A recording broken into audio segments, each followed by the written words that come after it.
just a quick disclaimer. This story's from 5 years ago plus, long time ago. I don't talk to any of the people from this story.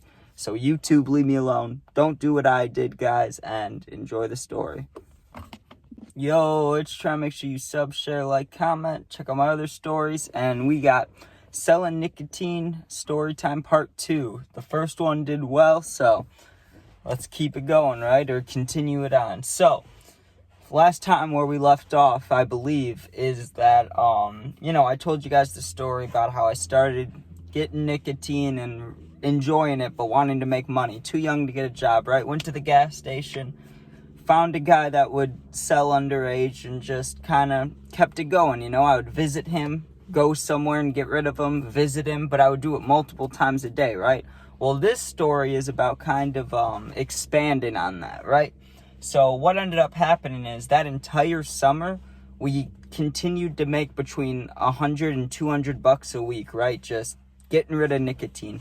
And it was really easy, and there was literally no problems. But the reason I say there was no problems is because I wasn't alone, right? I had that older mentor kid that was older, tougher, stronger, more experienced at these things, and was doing things way beyond this. You know what I mean? This wasn't even like if you want to talk about illegal, this is the very bottom, and he was doing stuff that was bad. So I wasn't even worried about it, and I felt very protected. No one ever said they were going to rob me. No one ever tried to or acted like it. But this, you'll see in this story, that changes, right? Because once I didn't have my, let's just say, protector with me, I got a little nervous, right? And some things happened. So let's start, right?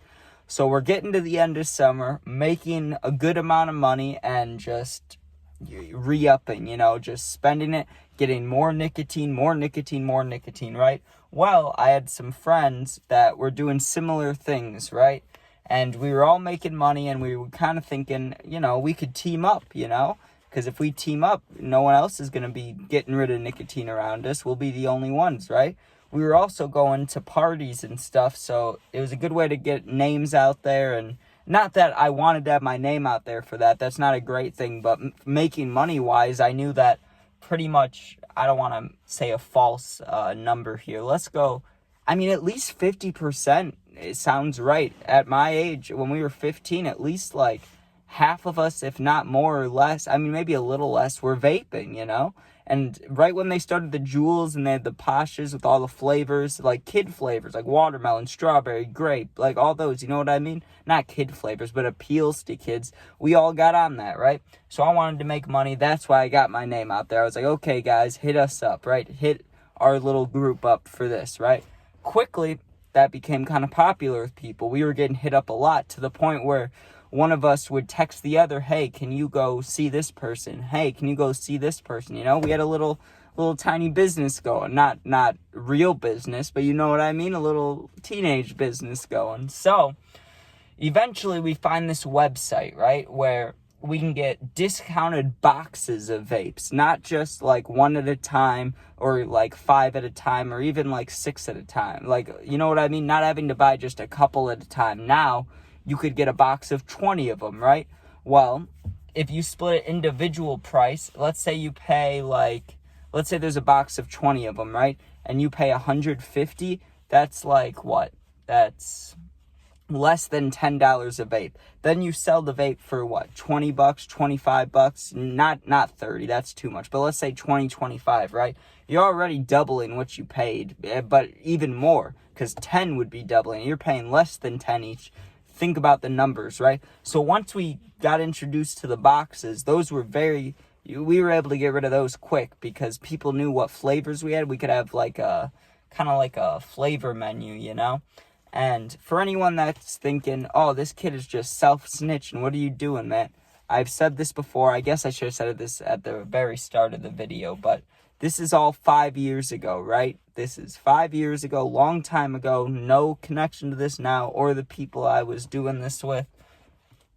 Nothing, right? This is just a story, just an experience I had, and I'm sharing it. There's nothing going on now. Anyways, we start getting rid of the boxes, get another one, get more, get another one, get more. But while I'm doing that, I was also going into that gas station still and getting individual ones. Well, here's where the problems started occurring, right? You might be thinking, oh, this seems like a fail-free system here. You guys are just making money, teaming up, and, there's no problems, right? Well, there was two main problems. One is I was way dumber. I mean, I'm not the smartest guy. I'll admit that anytime, right? But I was really dumb back then. I did not care about people coming to my house. I was letting people come right in front of my house to pick up things, right? Which is not smart. You never want to do that where you live, okay? You never want to do that in case someone wants to hurt you or rob you or something, right? Well, that's not even what ended up happening, at least not at my house, right? What ended up happening is my neighbors started calling the cops on me. They started, taking pictures of me. Like, this one time, I came out, this dude was out front, right? I go outside of my house, I walk down the street, meet up with him, whatever. I'm walking back into my house or walking through my front yard to get to my front door, right? And my neighbor right next door is out the window with her phone going like this, right? And I'm like, what? And then I had cops come, like a month later asking about some other stuff, but it just seemed weird. It seemed like they knew about the nicotine stuff because the way they were talking to me. They were like, oh, do you have a job? Are you doing this? Oh, cool. Like, I don't know. Just the way they were asking questions seemed like the neighbor definitely told them, right? But maybe not. Maybe I could be wrong, but she was taking a video of me, so what could that be for, Well, so like I was saying, since we had the boxes, we were all alone now, right? We didn't, we hung out, but we didn't hang out doing this activity we all did alone to make money, right? We didn't do it together. That's a problem when someone wants to rob you, right? Which has happened to me a couple times. But the one important one, and I've talked about this story before, is there was a fair going on, right? Or fair fest, whatever you want to call it, right? And these kids just one kid tried to rob me, right? And it didn't work. But then that same kid, I don't know, a month and a half, 2 months later, just showed up and basically had 5 people with them, and I didn't have a choice but to give it to him, right? But it was just one, so I wasn't affected by it. But it's just things like that. It's it's not worth it at all once you get put in a situation like that. I wasn't scared from that, but if you know any friends or just anyone that's a plug, you can ask them, have you had scary experiences or experiences you wish you didn't have? You will, right? And even getting ripped off, I had kids where they'd be like, hey, can you trade me a Posh or two and I'll give you an eighth, right? And then I would trade it for them, and inside would just be wrappers. That happened to me before, where I opened a Swisher pack, and I thought it was open, right? It was opened already. It was just closed, so I thought there was stuff in it, right? And I opened it up, and it was just a bunch of little plastic bags in there. Stuff like that. It's come on, man. But you got to be careful about it, because some people, even if something's not worth it in your head, if you're oh, no one would beat me up or punch me or whatever you want to say. Think of that adjective. I know there's some I could say, but I'm not going to say. But, this person could do this to me. Oh, no, they won't do that. But someone else in their head might be thinking, oh, I'll do that. I don't care, right? So that's what you got to be aware of. When you're doing these kinds of things, there's people that have less morals than you and have less fucks to give, So you got to be careful about that, because people want money, easy money. And if you have easy money, people want it, So that's kind of what I learned and why I started stopping, And the cop stuff. I had to talk to cops a few times, so it made me nervous. I didn't like it, right? But after everything, it was a good amount of money, you know what I mean? It was probably all combined, doing everything from that summer to the boxes, everything combined. I won't even say a number just for the sake of, safe health things. But, I don't know. I don't know if I get in trouble for it. I don't want to say it, though. But like I said, this is all 5 years ago, so, what are you going to do? It's just a story. Just a story.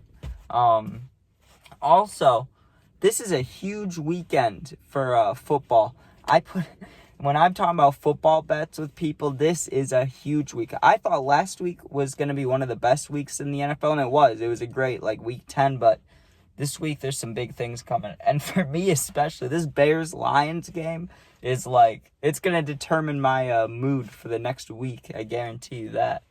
But thank you guys for watching. I'll make sure to link the other Sell a Nicotine story in there so you guys can see that if you haven't. Make sure you sub, share, like, comment, all that. Check out my other stories. check out the puppy videos, gaming videos, all that. Thanks for watching, and yeah, peace out.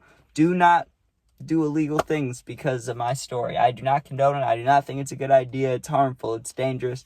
Don't do any of that stuff. All right. Thank you, and peace out.